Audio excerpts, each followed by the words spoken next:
Hola, buenas noches. Estamos aquí con la maestra Andrea Meyali Galicia Cardoso. Ella es maestra en educación especial y hoy nos va a estar explicando un poco sobre su experiencia en esta área.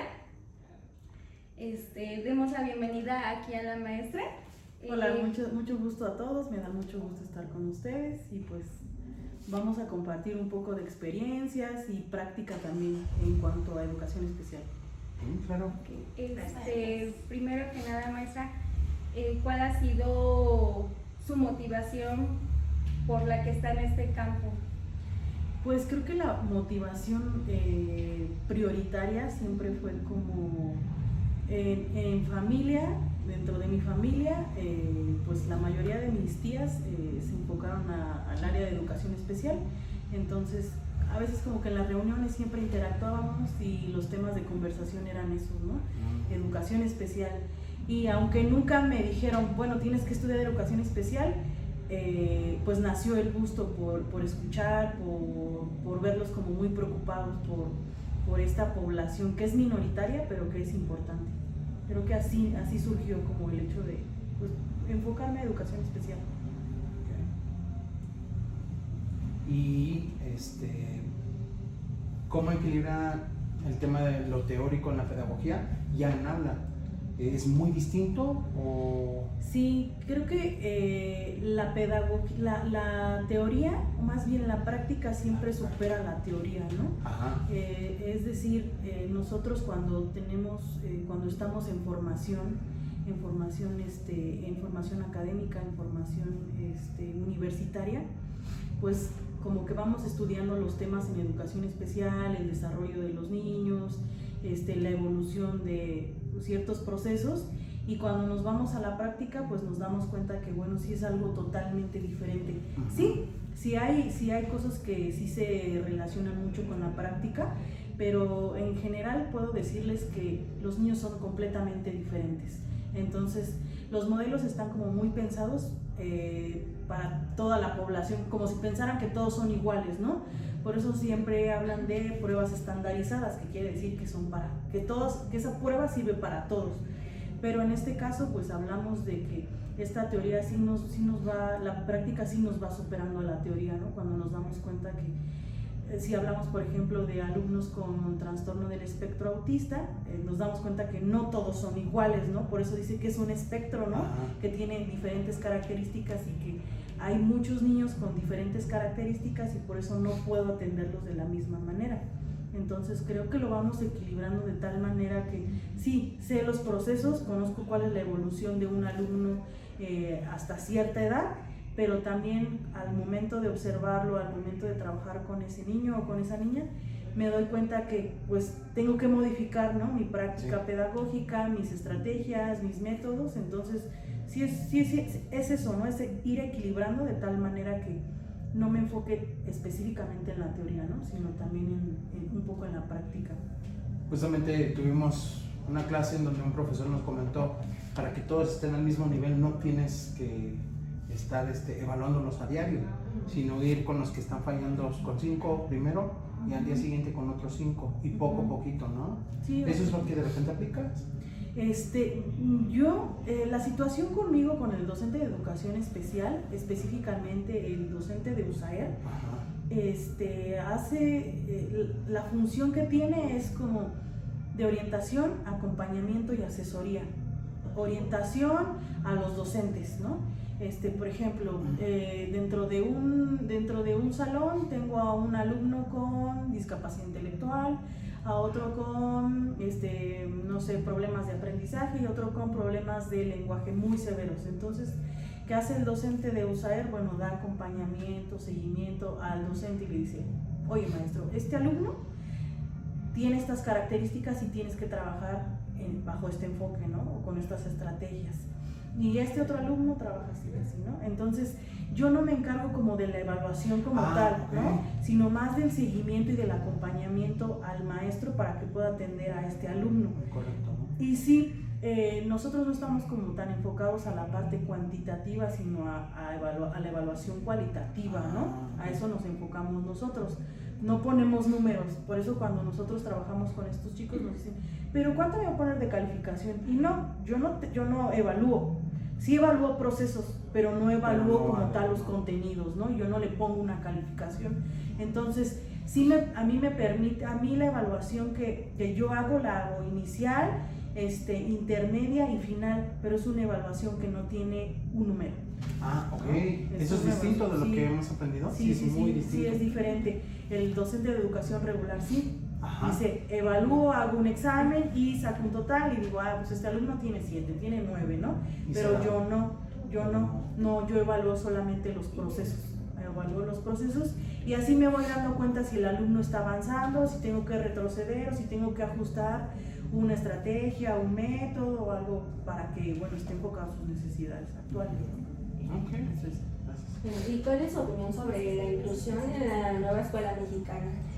Pues mi opinión sobre la inclusión, fíjate que he escuchado a muchos que dicen, eso de la inclusión me tiene hasta acá, pero el enfoque de inclusión está pensado para la diversidad.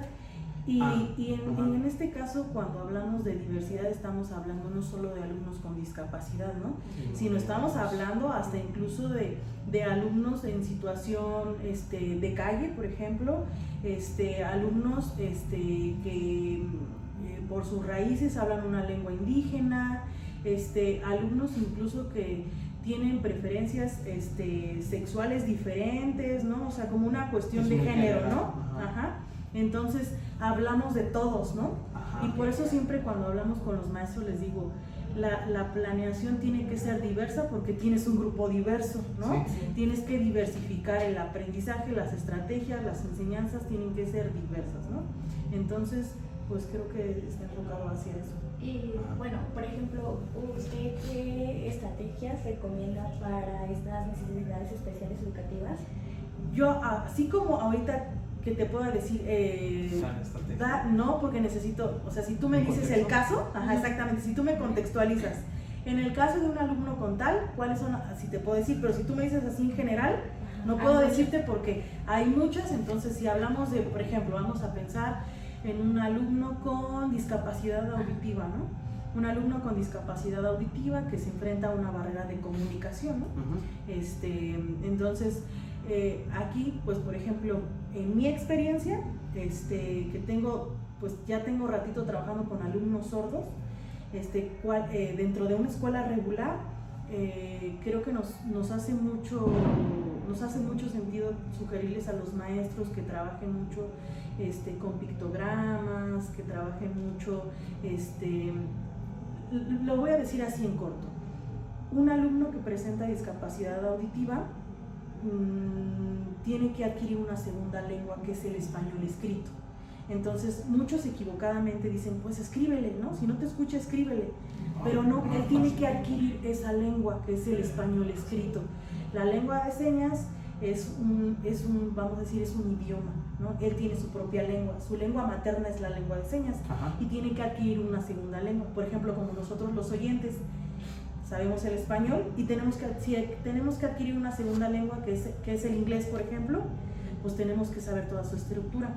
Y en el caso de un alumno sordo, el sordo, su lengua natural, su lengua materna es la lengua de señas y tiene que aprender un segundo idioma, que es el español escrito. Es como otra gramática, exactamente, ¿no? Entonces no van a entender literal, o no van a escribir, pues se extraña. Exactamente, así es. Entonces, si las estrategias. Exactamente, entonces, por ejemplo, si hablo de estrategias, yo pienso que para trabajar con un alumno con discapacidad auditiva puede ser con pictogramas, puede ser con recursos como imágenes, sí acompañadas de ciertas letras, pero yo tengo que irle enseñando a la par cuál es el significado de esa letra, que entienda que eso es una letra, porque él todo lo está pensando como de manera visual, pero si yo le enseño una imagen, le tengo que enseñar en qué consiste, qué es, qué relación tiene con una cosa y con otra cosa. Entonces, sí, hablar de estrategias para alumnos con discapacidad o con problemas de aprendizaje se extiende de acuerdo a la condición, al contexto de cada alumno.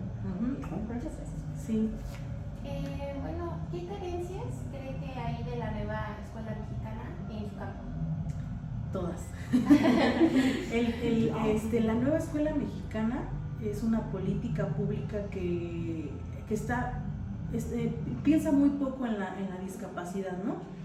Por eso les decía, ¿no? Normalmente todo siempre es estandarizado, ¿no? Todo dicen, es para todos, pero no es cierto, ¿no? Porque te das cuenta que ya en la práctica dejas a muchos afuera, ¿no? Sí. ¿Por qué? Porque el docente de educación regular o los docentes normalistas que estudian pues sí, una licenciatura regular, por decirlo así, pues no están como pensando en que sí van a pensar que a lo mejor les va a llegar un alumno con discapacidad o con problemas de aprendizaje, pero no qué estrategias van a utilizar. Entonces creo que la nueva escuela mexicana no contempla las necesidades de todos en cuestión de discapacidad, de problemas de aprendizaje. Sí, a lo mejor en temas, por ejemplo, de equidad y de género, pero no en cuestión de discapacidad. Sí, hay una carencia ahí, entonces muy enorme. Sí, exactamente. Sí, aunque ahora ya de pronto en algunos libros, por ejemplo en el campo de lenguajes, sí ya medio hablan de la lengua de señas, pero es una probadita, ¿no? No hablan de que, bueno, si tuviese yo un alumno con tal, ¿cómo le voy a explicar este tema, no? Sí. Por ejemplo, en el caso que les da ahorita de un alumno sordo y que le dan libros de texto, cuando él no sabe el español, ¿no? El español escrito. Ahí es donde necesitan otra lengua. Exactamente. Entonces ahí sí necesitan pues una estrategia diferente para ellos poderse enfocar. Pero sí, no creo que la escuela, esta política pública sea mala, pero sí está como muy corta en ese sentido, ¿no? En cuestión puede de mejorar. Sí, exacto. Sí, así es. Okay. Yo creo que más allá de la escuela también necesita el apoyo de la familia, ¿no? Y cómo trabaja eso en el entorno familiar, porque siento yo que es muy aparte de la escuela, y si no se atiende en el apoyo familiar, ¿cómo trabaja con eso? Sí, esa es una pregunta importante o una sugerencia importante. Siempre decimos, ¿no?, que en educación especial o en educación regular, si no tengo un seguimiento en la casa, pues difícilmente voy a poder lograr ciertas cosas, ¿no? Entonces, yo, por ejemplo, estoy en un contexto, laboro en el municipio de Los Reyes La Paz, pero es una comunidad muy alejada. No es Los Reyes La Paz bonito, siempre les digo, es como Los Reyes hacia el cerro, ¿no? Hacia las comunidades que aún todavía se están ahí urbanizando. Entonces son contextos muy difíciles en donde pues sí, las carencias y los recursos son pocos, ¿no? Ajá. Incluso pues también la parte como los estudios de los padres pues son muy básicos, ¿no? Que les preguntas, bueno, ¿hasta qué nivel estudió? Pues hasta primaria, ¿no? Entonces es feo, pero los papás que llegan a un nivel así, pues no pueden a lo mejor apoyar a los chicos, ¿no? Dicen, ¿cómo los apoyo, no? ¿Cómo si yo no sé leer, maestra? Yo no sé leer. Entonces, anteriormente, pues sí decía yo, híjole, pues es que los papás no me apoyan, pero ahora digo, no, lo que yo puedo hacer en la escuela, lo voy a hacer, lo voy a aprovechar. Ya no pienso tanto en el contexto familiar, sí, en lo que yo puedo darle al alumno para que pueda trabajar afuera, en casa, pero ya no les exijo a los papás, ¿no? No dependes de papá, se puede decir, Sí, ya no dependo, ¿no? De que el aprendizaje se los deje a ellos, no trato porque, de yo, lo que yo pueda sacar en la escuela, adelante con apoyo de los docentes. Ajá. Sí. ¿Y cuál es alguna situación difícil que se haya presentado y cómo fue que más se difícil. resolvió? Yo creo que la más, pues no sé si la más difícil, pues ahorita les decía, ¿no? El área en la que yo me especializo es en problemas de lenguaje y de audición. Entonces, en el área en la que estoy, pues de pronto me han llegado casos de alumnos sordos. He tenido muchos alumnos sordos, pero en particular tengo una alumna que llegó a nivel secundaria sin adquirir la lengua de señas mexicana y sin adquirir el español escrito. En serio, Sin contacto, o sea, la comunicación. pasaron. Llegó a preescolar y pues sí, denle dibujos y que dibuje. Y pasó a la primaria y sí, dibuja y copia. Y llegó a la secundaria y pues ni lengua de señas ni español escrito, ¿no? Entonces, el reto fue ese, ¿no? Que ella adquiriera su lengua materna, que era la lengua de señas mexicana, y que además a la par fuéramos trabajando la alfabetización, ¿no? Que es el español escrito. Entonces creo que ese fue de los retos más complicados. ¿Por qué? Porque la mamá trabajaba todo el día, ella no se comunicaba con nadie, la mamá no sabía lengua de señas, la mamá decía, ay maestra, es que yo a veces hasta me doy la vuelta porque yo no le entiendo, y así, ¿no? Fue complicado porque yo le decía, señora, ¿cómo es posible? Y entonces ella, ¿de quién depende, no? Ella, ¿a quién le pide apoyo? Ella tenía un hermano también en la secundaria, y entonces el hermano, pues como que trataba con algunas, decimos nosotros, señas caseras, con algunas señas caseras, ellos sí, y me decía, maestra, es que ella dice que tal cosa, ¿no? A mí me costó mucho trabajo entender el código que ellos tenían, porque él me decía, maestra, es que ella dice que esto y esto, y ya. Y entonces a la par fui transformando todo eso que decían en las señas, o sea, reales, ¿no? O sea, por ejemplo, decía, es que no, pues que nos vamos a ir a la casa con mi tía y que no sé qué, o sea, en su código, ¿no? Y yo, bueno, eso se dice, no sé, ¿no? Wow. Así. Y entonces ya le decía, tú le tienes que enseñar a tu hermana cómo se hace o sea, cómo es esta seña, ¿no? Los correctos, y entonces ya decía, bueno, y entonces tenían los dos trabajando la lengua de señas, lo tenían los dos en taller, a la alumna y al hermano, para que el hermano se comunicara con ella y para que el hermano le dijera a la mamá qué decía, ¿no? O sea, era como una cadenita, porque la mamá me decía, es que yo trabajo todo el día y no puedo, y no sé qué, ¿no? Fue un gran beneficio ese hermano, ¿no? Sí, la verdad es que el hermano nos ayudó bastante, creo que fue como en la forma en la que pudimos avanzar, ¿no? Pero eso creo que ha sido, no te digo, no un caso difícil, pero sí un reto, ¿no? O sea, sí un reto porque sabes que no cuentas con todos y que al mismo tiempo tienes una barrera de comunicación, y también dentro de la escuela pues los maestros me decían, es que no maestra, yo no, o sea, no entiendo, no sé cómo enseñarle porque ella, no sé, aprende diferente y todo.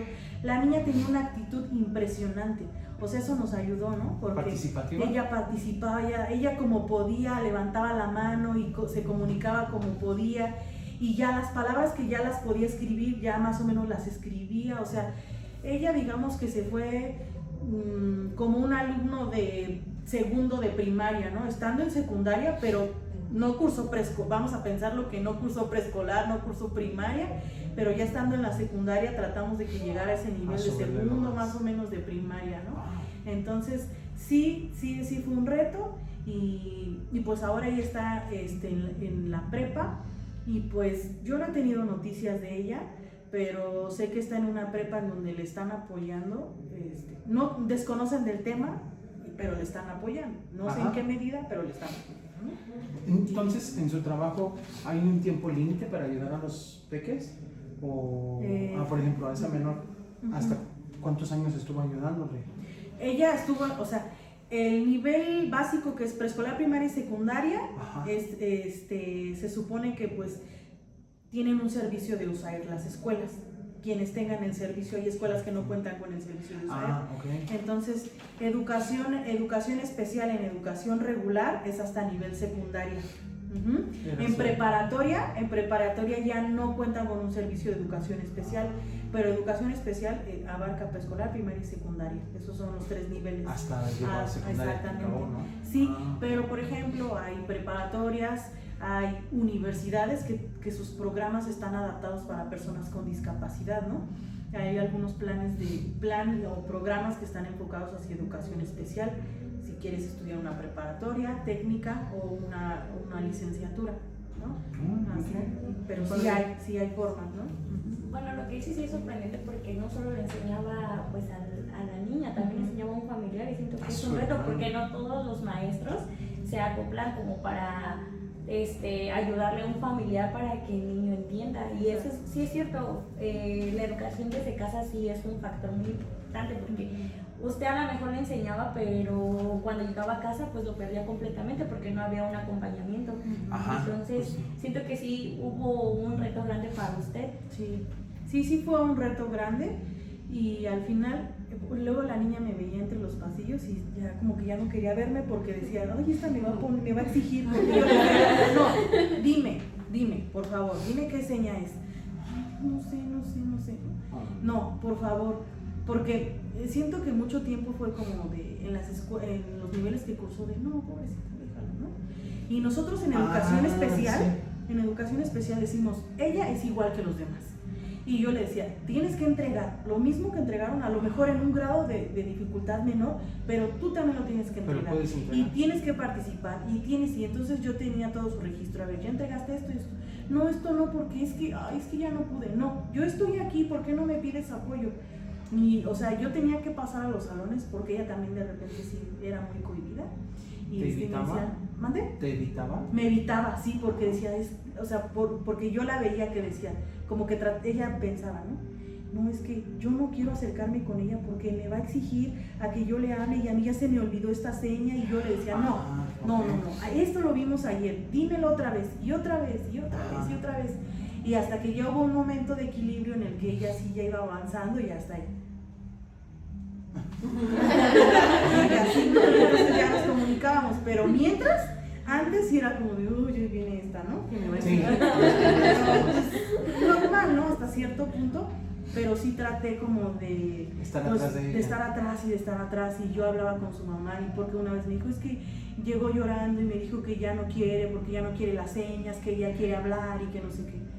Y ya, pues sí, o sea, también es también trabajar esa otra parte emocional, ¿no? Con ella. Porque decía, no, es que me decía, es que sí, me hacía así. Sí, o sea, como de que sí puedo hablar, ¿no? Sí, pero tú no puedes escuchar y tu único recurso es la lengua de señas en este momento. Y pues ya así como que hacerle entender que su código de comunicación iba a ser siempre la lengua de señas.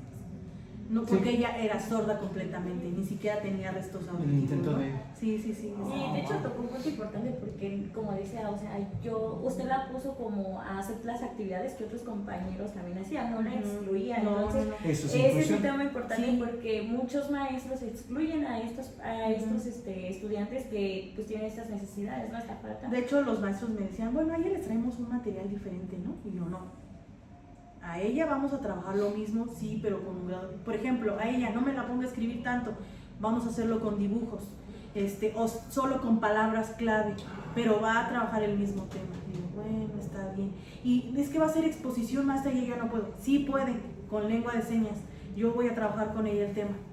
Y aunque poquito, pero ella participaba, o sea, todo, pero es estirándola, ¿no? Sí, exactamente. Entonces, pues sí, así es. Wow, ok. Sí. Y si la situación hubiera sido diferente en el caso de que a lo mejor hay papás que no comprenden las necesidades de sus hijos. ¿Hasta ahí queda? ¿Cómo? No. ¿Cómo no fueran accesibles? Ajá, si no fueran accesibles. No, pues el servicio de educación especial es una opción. Sí se les da la opción. A ver, señora, usted su hija o su hijo presenta esta condición, ¿usted nos autoriza a trabajar con él? ¿Sí o no? No, pues que no. Bueno. Pero, eso no quiere decir que lo vamos a dejar desprotegido. La señora me dijo que no, formalmente, pero vamos a tratar de hacer algunas actividades en su salón sin que la señora como que se entere, ¿no? O sea, porque sí me dice que no quiere que trabaje con su niño, me dice que no. Y hasta el menor le dice. Ajá, exactamente. Entonces a eso nos hemos expuesto, ¿no? A que los niños sí, mamá, pero es que sí, la maestra de USAER, y entonces ya digan, bueno, sí, maestra, sí quiere el servicio, que porque sí le gusta, que porque sí usted va a entrar, sí entra con él. Y yo, bueno, está bien, ¿no? Ya te avientan. Sí, exactamente. Entonces, pues así es, ¿no? Ellos nos tienen que firmar una autorización y pues ese es nuestro sustento, ¿no? De que trabajemos con los niños. Sí, así es. ¿Y esto te afecta emocionalmente también? Sí, la verdad es que sí. Pues educación especial es un mundo muy complejo porque trabajamos con los menos entendidos, ¿no? Y con los menos aceptados, con los rechazados, con los excluidos, y emocionalmente pues vienen muy mal. Entonces emocionalmente a nosotros, sí, exactamente. Y eso a nosotros pues obviamente claro que sí nos pega, ¿no? Sí, exactamente.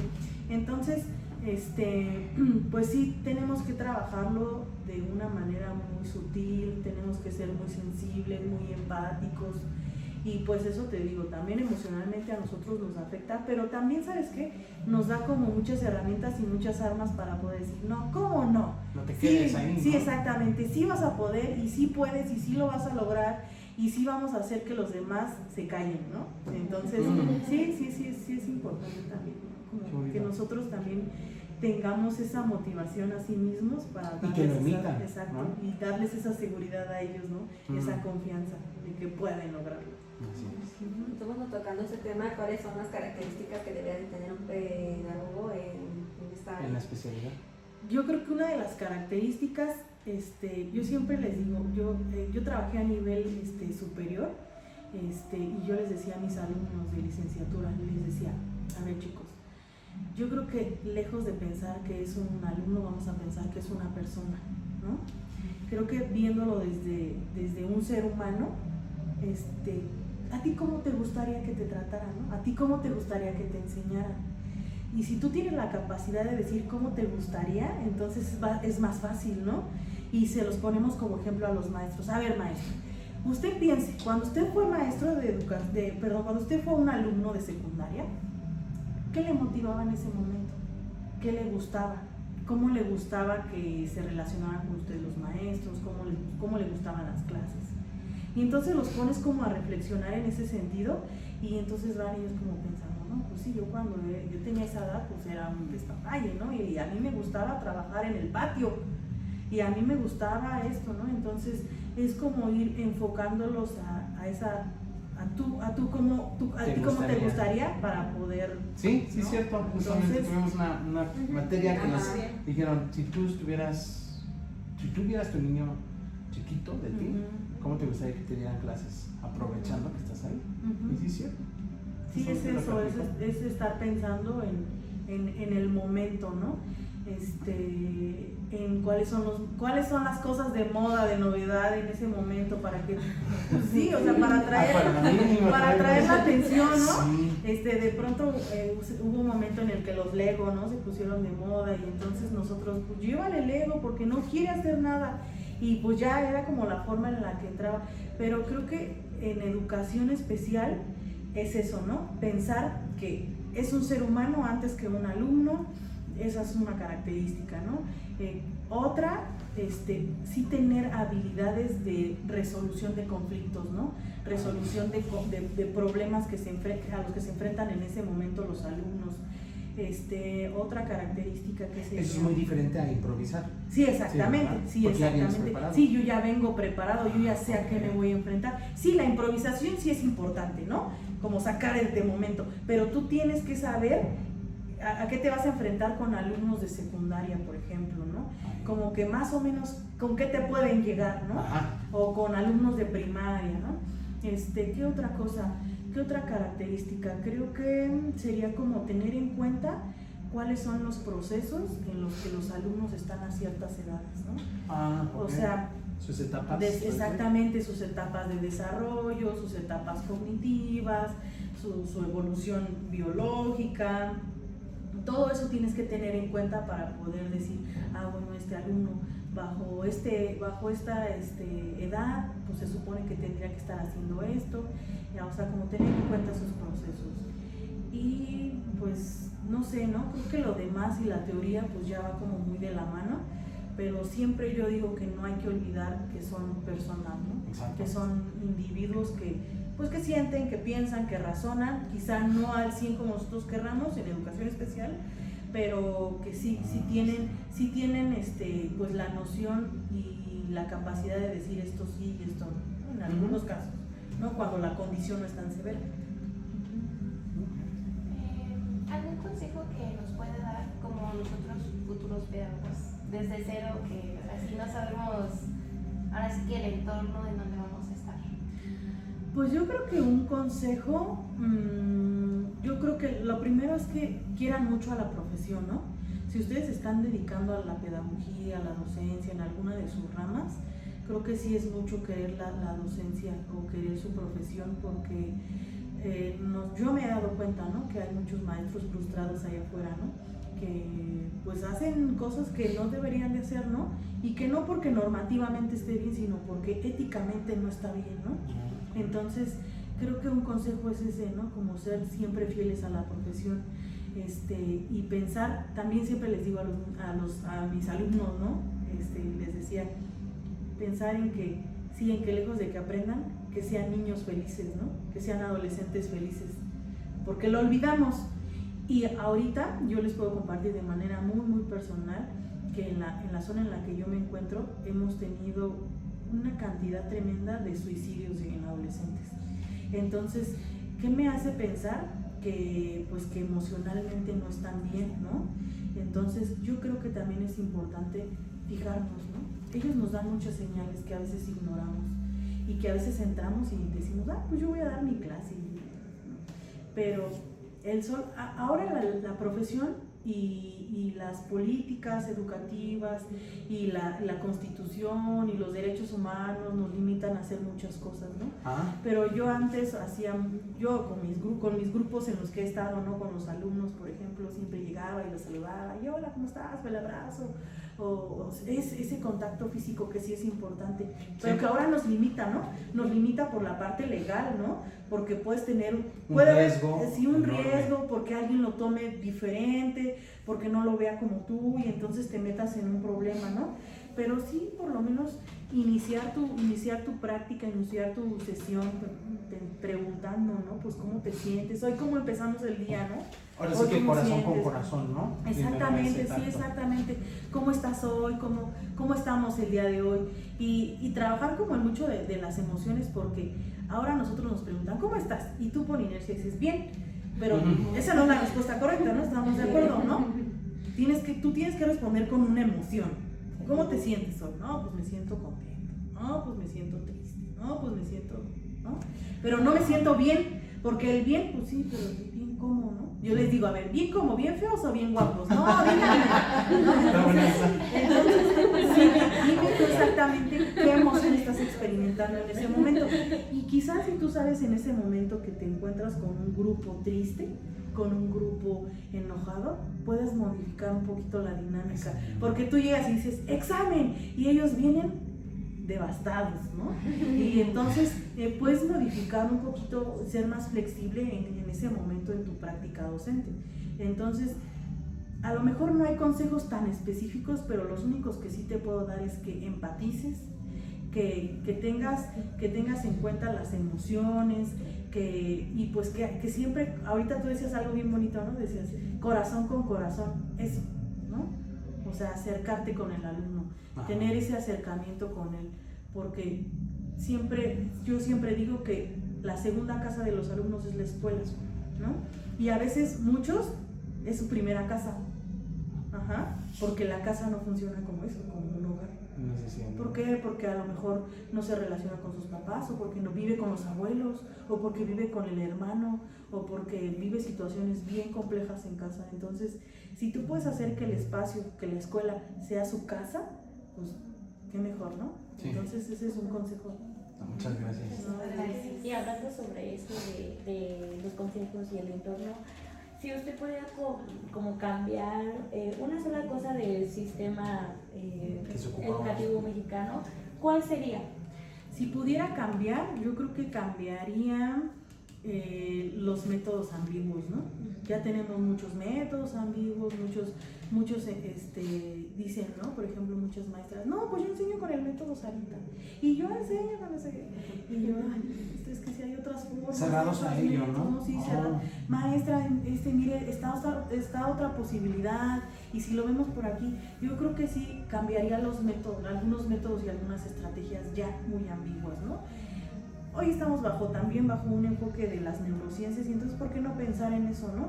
En que las neurociencias nos abren la posibilidad a ver, bueno, ¿cómo trabaja el cerebro de un niño? Y cómo trabaja el cerebro de un niño, ¿cómo puedo trabajar, no? ¿Cómo puedo enfocar el proceso de lectura y escritura? ¿Cómo trabajar las precurrentes del desarrollo?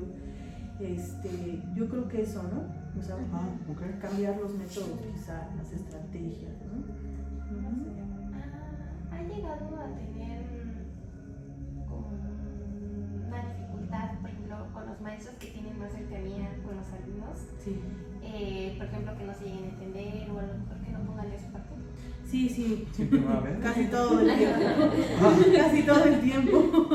Sí, casi todo el tiempo, porque como les decía ahorita, estos alumnos son rechazados.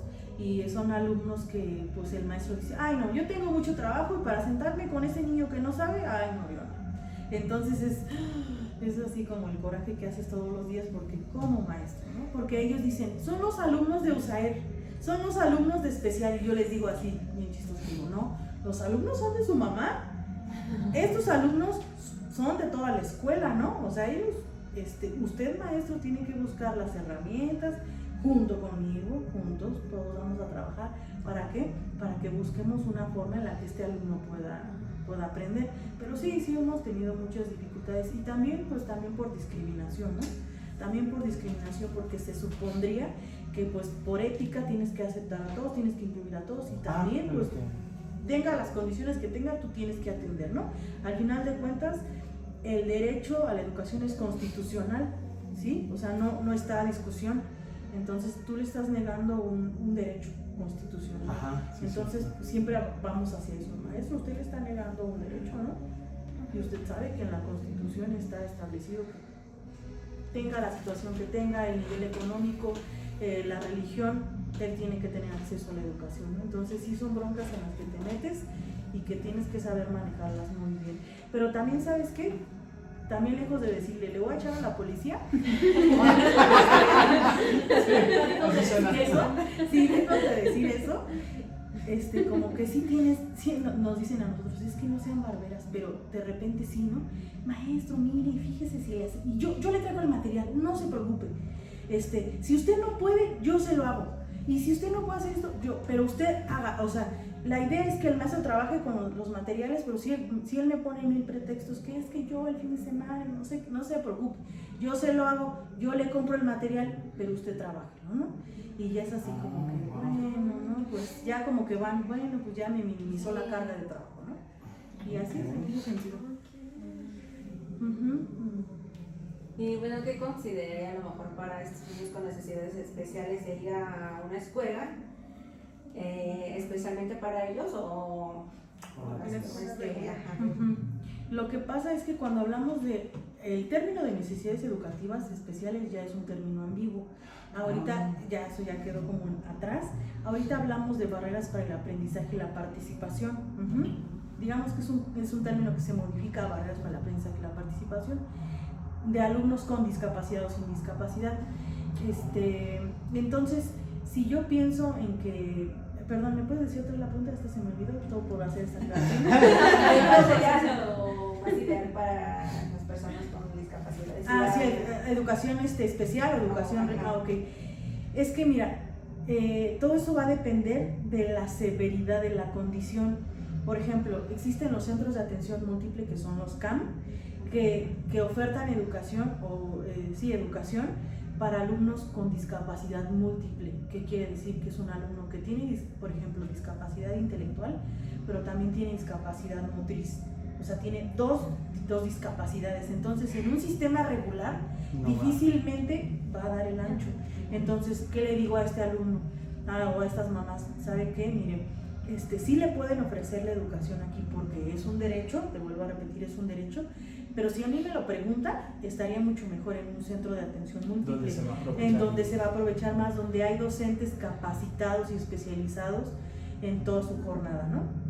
Pero, por ejemplo, problemas de aprendizaje, no sé, por ejemplo, dislexia, discalculia, disgrafia, esos trabajan los en educación regular. Pero si hablamos de discapacidad múltiple, en un servicio de educación especial como es el CAM. Y si hablamos de problemas muy severos como son de aprendizaje, de lenguaje, o a lo mejor hasta de motricidad, pero que no esté comprometida la parte intelectual, en educación regular. Sí, pero depende de la condición y de la severidad. ¿Usted ha trabajado en el CAM? Sí, he tenido la oportunidad de trabajar en el Centro de Atención Múltiple y en servicio de USAER. ¿Y cómo ha sido su trabajo con ellos? En mi trabajo con ellos en servicio de CAM es como soy especialista en comunicación, tengo como un cierto horario para cada grupo y tengo que trabajar actividades que estén enfocadas a fomentar la escritura y la comunicación oral. Entonces así. ¿Y cuál ha sido su manejo de grupo? ¿Maneja grupos? Entonces, sí manejo grupos, pero es que les repito, en educación, en USAER, sí puedo y no puedo. O sea, ahorita nos están limitando la función a que yo solo le tengo que decir al maestro cómo tiene que trabajar para Ajá. que él lo haga. Sí, esporádicamente puedo entrar a grupo Pero no para son- hacer una que otra sesión, pero no siempre. Ajá. Pero si vemos que la situación está muy complicada, pues doy un seguimiento a lo mejor cada semana, una vez a la semana. Entonces, sí, Ahí varía muchísimo, ¿no? Sí, varía Sí, mucho. varía. Sí, educación en USAER hay un equipo de trabajo que es el maestro de apoyo y el equipo de apoyo. El equipo de apoyo está conformado por un psicólogo, un trabajador social y un maestro de comunicación. Y el maestro de apoyo que está toda la semana y el equipo solamente va una semana a esa escuela. Una vez a la semana. Ah, El servicio de USAER puede tener 4 o 5 escuelas, entonces el equipo se tiene que rotar a todas las escuelas. Por ejemplo, yo me roto a todas las escuelas, tengo 5 escuelas y tengo que ir wow, un día a ok. cada escuela. Y el trabajador social también, y la psicóloga también. Y ¿Van el en docente- diferentes días o los tres No, juntos? los tres juntos. Los tres Los juntos. 3 juntos para todos decir, hoy vamos a dar intervención hoy va a entrar el de comunicación, hoy va a entrar el psicólogo, hoy va a trabajar el trabajador, hoy va a entrar el trabajador social. Y así es el equipo de trabajo. Sí. Ok. No sé qué más, chicos. Pues agradecemos mucho toda la plática que nos ha dado. Ujú. Es un mundo que la verdad, pues ahorita que estamos en lo teórico en la universidad, pues no hemos visto al 100. Ahorita todo lo que nos platica es pues a mí me sorprende, me gustó mucho, me llamó mucho la atención. Cómo es una persona dadora, ¿no? Y da su máximo y su 100, pero para que las otras personas también lo Sí. den, ¿no? Y creo que muchos maestros no tienen esta parte del humanismo y Ajá. pues usted maestra lo refleja bien. O sea, me sorprendió mucho porque no muchos maestros se toman como en enseñarle a Dedicarse. otro familiar para que se pueda comunicar. Ajá. El cómo usted no excluye a sus alumnos, o sea, da lo más que puede.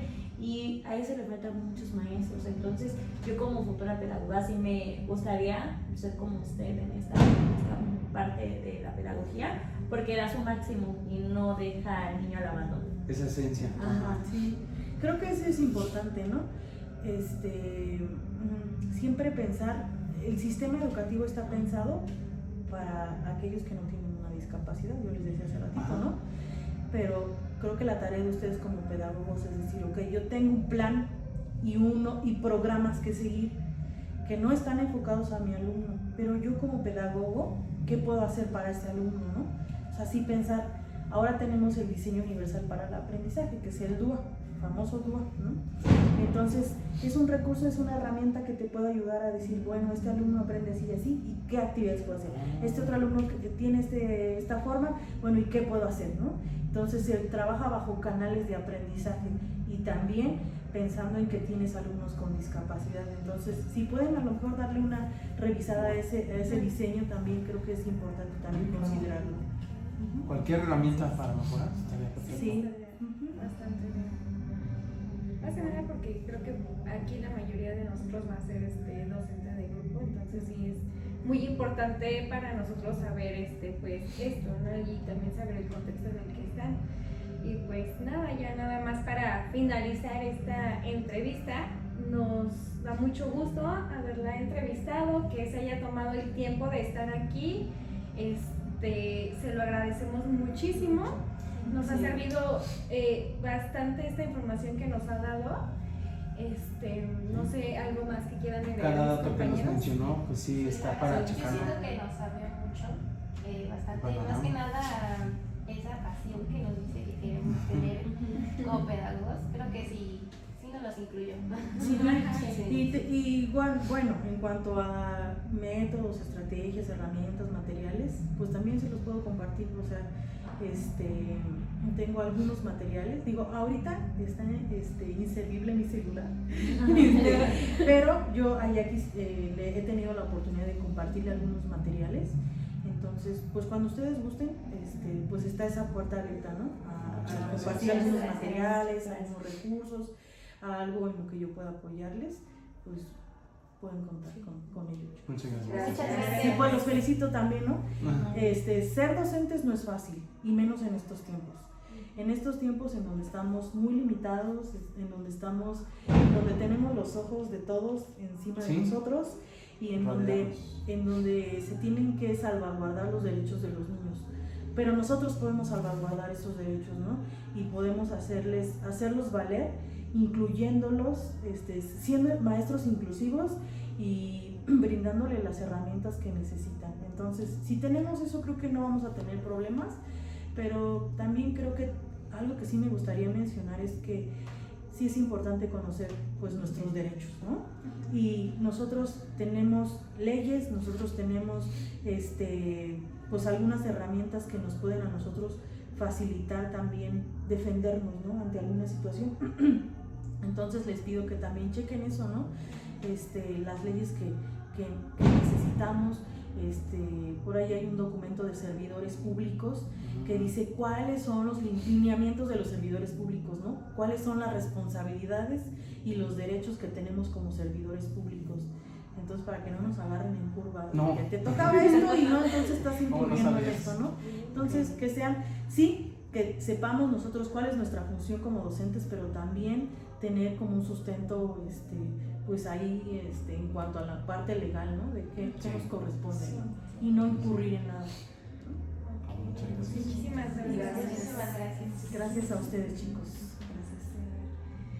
Y bueno, también creo que se nos olvidó agregar al principio, porque quisimos adelantarnos, platíquenos de usted. ¿De mí? ¿De qué? No sé, no sé, ¿Formación docente o de su camino como docente, cómo fue? Bueno, ¿desde dónde? ¿Dónde está?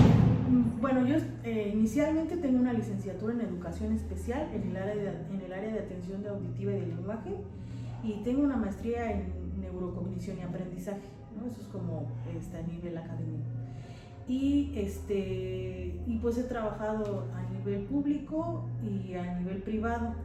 A nivel público, pues en educación especial en USAER y en CAM, y en privado pues también en educación especial, ¿no? Como en la parte de seguimiento a los alumnos con discapacidad, y también en la administración pública, en la Dirección General de Desarrollo Curricular, en el equipo de educación especial que tiene la Dirección General de Desarrollo Curricular.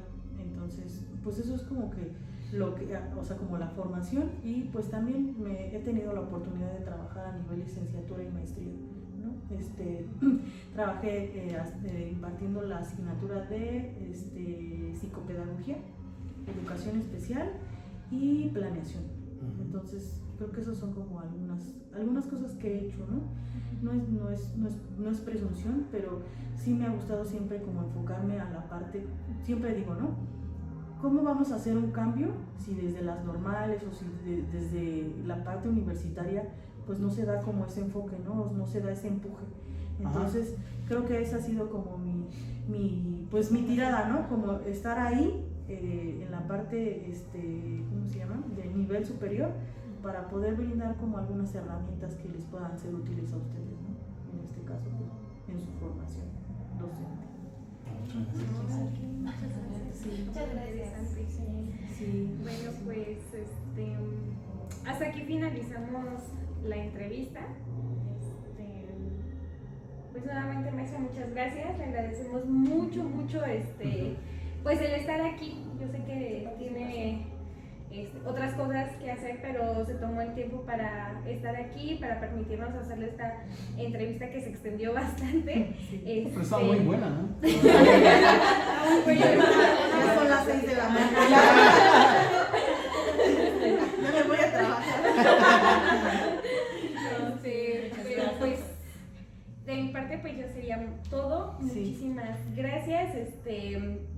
Pues igual cualquier cosa, mensajito de que necesitamos alguna ayuda o apoyo, y pues sería todo.